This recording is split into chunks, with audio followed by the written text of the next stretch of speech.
টানা 10 দিন বন্ধ থাকার পর চালু হচ্ছে মোবাইল ইন্টারনেট। রোববার বিকেল থেকে ইন্টারনেট সেবা পাবেন গ্রাহকরা।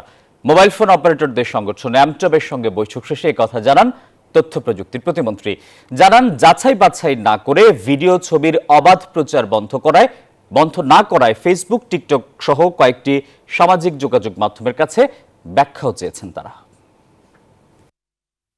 আন্দোলনকে ঘিরে সৃষ্ট সহিংসতার মধ্যে গুজব অপপ্রচার রোধে গেল 17 জুলাই মোবাইল ইন্টারনেট সেবা সীমিত করা হয়।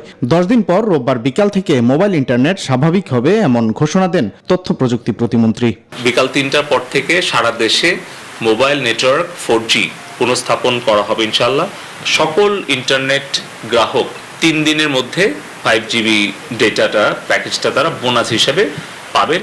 এদিকে গুজব ঠেকানোর নিজস্ব নীতিমালা না মেনে তথ্য প্রচার বন্ধে পদক্ষেপ না নেয় ফেসবুক, টিকটক সহ আরো কয়েকটি সামাজিক যোগাযোগ মাধ্যমের কাছে ব্যাখ্যা চেয়েছে সরকার। নতুন এক্সপেল এর নতুন ফর্মুলা আরপিএম এর ডুয়েল অ্যাকশনে ঘরের মশা বাঁচবে না, বাইরের মশা আসবে না। ফেসবুকের গুজব, মিথ্যা তথ্য ছড়িয়ে যখন উস্কানি দেওয়া হয় তার প্রেক্ষিতে কিন্তু তার বেশ কয়েক ঘন্টা পর আরো 5 জনের মৃত্যু হয়।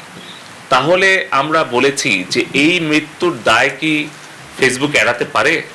এই সকল উত্তর দেওয়ার জন্য আমরা 31 জুলাই আমরা এই সোশ্যাল মিডিয়া প্ল্যাটফর্মগুলোকে ব্যাখ্যা দেওয়ার জন্য আমরা অনুরোধ করেছি।